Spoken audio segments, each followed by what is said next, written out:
صحیح مسلم 6808 میں حضرت ابو ہریرہ رضی اللہ تعالیٰ عنہ سے روایت ہے،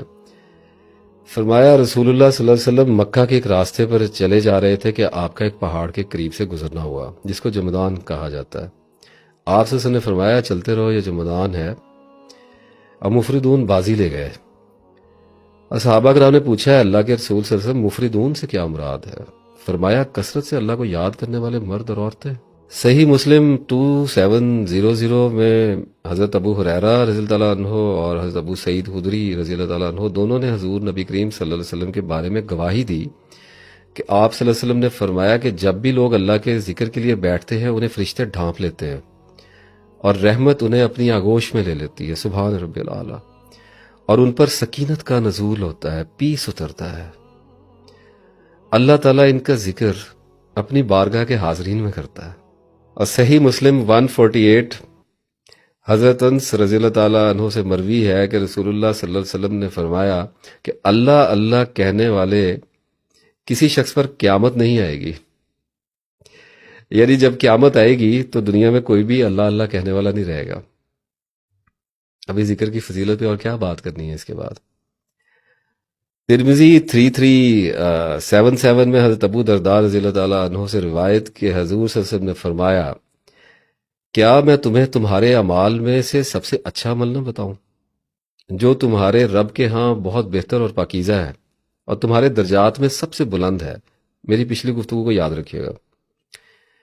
اور تمہارے سونے اور چاندی کی خیرات سے بھی افضل ہے اور تمہارے دشمن کا سامنا کرنے یعنی جہاد سے بھی بہتر ہے کہ تم ان کی گردنیں کاٹو اور وہ تمہاری۔ صحابہ کرام رضی اللہ عنہ نے عرض کیا یا رسول اللہ صلی اللہ علیہ وسلم کیوں نہیں، بتائیے، فرمائیے۔ تو آپ صلی اللہ علیہ وسلم نے فرمایا وہ عمل اللہ کا ذکر ہے۔ اب ترمذی 3375 میں حضرت عبداللہ بن یسر رضی اللہ تعالیٰ عنہ سے روایت کہ ایک شخص نے عرض کیا یا رسول اللہ صلی اللہ علیہ وسلم احکام اسلام تو مجھ پر غالب آ گئے،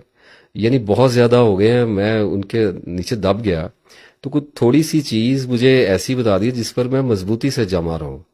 تو آپ صلی اللہ علیہ وسلم نے فرمایا تیری زبان ہر وقت اللہ کے ذکر سے تر رہے۔ سمپل۔ سنن نبی داؤد 4856 حضرت ابو ہریرہ سے روایت ہے، فرمایا رسول اللہ صلی اللہ علیہ وآلہ وسلم نے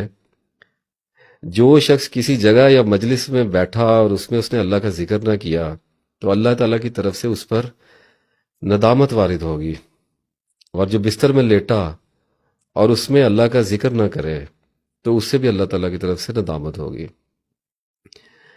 اور المستدرک 1839 میں حضرت ابو سعید خدری رضی اللہ عنہ فرماتے ہیں کہ اللہ کے رسول صلی اللہ علیہ وسلم نے ارشاد فرمایا کہ اللہ کا ذکر اتنی کثرت سے کرو کہ لوگ تمہیں دیوانہ کہیں۔ یہ حدیث بہت زیادہ بیان کی جاتی ہے، اس میں میں ایک ایڈیشن کرتا چلوں کہ یہ دیوانہ کا جو لفظ ہے یہ محاورتاً بولا گیا ہے، کیونکہ اللہ تعالیٰ کے رسول صلی اللہ علیہ وسلم تو ان کی تو حیات مبارکہ اسوہ حسنہ سیرت رسول صلی اللہ علیہ وسلم تو اعتدال پر ہے، بیلنسز پر ہے۔ تو اس میں یہ جو دیوانے کا لفظ ہے یہ ایک محاورے کے طور پہ، جیسے بہادر آدمی کو کہتے ہیں کہ شیر کی طرح بہادر ہے، اور چلاک انسان کا ہے کہ لومڑ کی طرح چلاک ہے، تو محاورتاً بولا جاتا ہے۔ اور یہ اس کا مطلب ایسے ہوتا ہے جیسے ایک آدمی، آپ سب لوگوں نے یہ باتیں سنی ہوں گی اپنے بارے میں بھی، کبھی کچھ دوسرے لوگوں کو کہا بھی ہوگا کہ ایک شخص اگر باقی سارے کام چھوڑ کر کسی ایک کام پہ فوکس ہو جائے، بہت زیادہ اپنی ساری ٹائم انویسٹمنٹ اس میں لگا دے، جیسے باڈی بلڈنگ ہے تو ایک آدمی اس میں شروع ہوا اور پھر وقت گزرتے گزرتے اس کا پیشن جو ہے وہ جنون میں چلا گیا اور وہ اتنا زیادہ اس میں انوالو ہوتا ہے کہ جم بھی کھول لیتا ہے اور پھر وہ ٹرینر بھی بن جاتا ہے اور 24 گھنٹے اسی کام میں ہوتا ہے۔ تو عام طور پر لوگ کبھی کبھار وہ شخص یہ ضرور سن لے گا کہ یہ تو باڈی بلڈنگ میں دیوانہ ہو گیا، مطلب جنون ہو گیا اس کو باڈی بلڈنگ کا۔ تو یہ اس پرسپیکٹو میں اشارہ کیا گیا کہ اتنا اللہ کا ذکر کرو کہ لوگ تمہارے بارے میں کہیں گے دیوانہ ہی ہو گیا، ہر وقت ہی اللہ کا نام ہی پڑھتا رہتا ہے، اللہ کو یاد ہی کرتا ہے، دیوانہ ہو گیا۔ یہ اس طرف اشارہ کیا گیا۔ اچھا، اب یہ تو احادیث میں نے جو پڑھی ہیں ان کا مقصد آپ کو سمجھ میں آ گیا ہوگا۔ ابھی آپ کے اندر ایک کیفیت اتر آئی ہوگی اور آپ کو سمجھ لگ گئی ہوگی کہ کیونکہ یہ آیات مبارکہ اور احادیث ہم نے مختلف وقفوں سے پڑی ہوئی ہوتی ہیں، لیکن جب ایک جگہ اکٹھی کر دی جاتی ہیں اور ہم پر پڑھی جاتی ہیں تو اس کے نتیجے میں ایک کیفیت ہم پر وارد ہوتی ہے اور ہمارے قلوب جو ہیں وہ اصلاح کے لیے آمادہ ہو جایا کرتے ہیں، نرم ہو جاتے ہیں۔